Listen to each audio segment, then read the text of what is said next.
En mars 2022, pour pouvoir s'implanter en Israël, Carrefour passe des accords avec des sociétés israéliennes très impliquées dans la colonisation de la Palestine. D'après ces accords, les 150 magasins des sociétés israéliennes concernées seront transformés en magasins Carrefour. Dès l'été, les produits de la marque Carrefour sont vendus dans tous les magasins de ses partenaires israéliens. 9 de ces magasins sont situés dans des colonies illégales en territoire palestinien.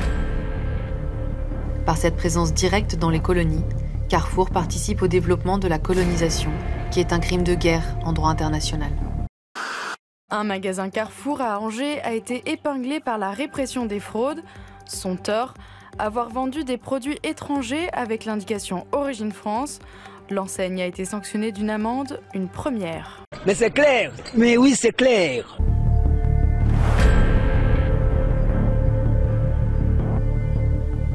En mai 2023, Carrefour inaugure 50 magasins en Israël et annonce y importer 1200 produits.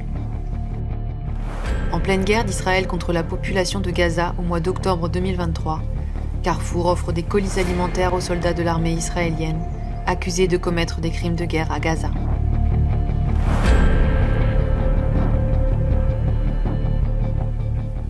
En janvier 2024, Carrefour publie une offre d'emploi pour recruter des colons pour travailler dans un magasin situé dans la colonie de Maale Adumim.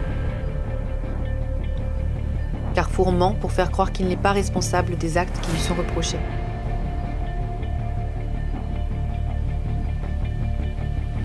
Carrefour doit cesser ses activités en lien avec la colonisation et les crimes d'Israël.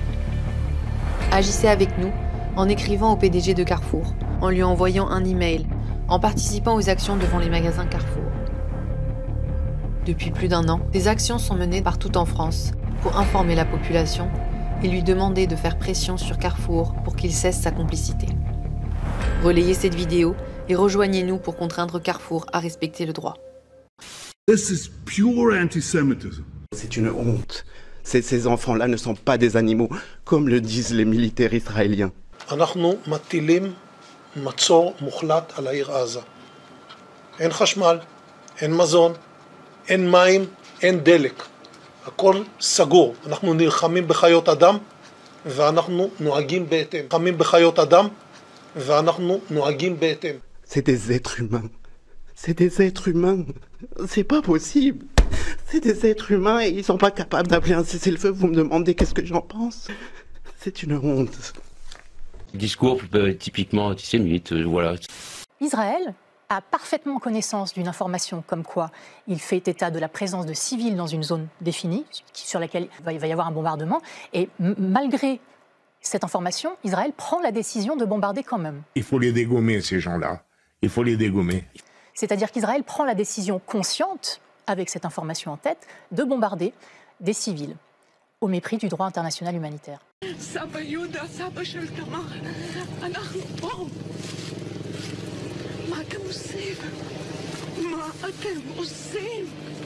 ממשלה מזופתת, מה אתם עושים?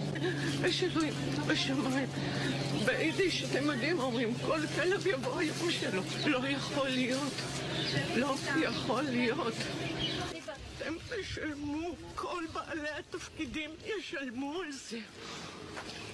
לא תשלמו את זה. ישלמו על זה כל בעלת, כל שר. יגיע היום שלו. Plus que jamais, je le répète aujourd'hui, nous devons nous tenir sans faille aux côtés d'Israël. Israël, aux côtés d'Israël.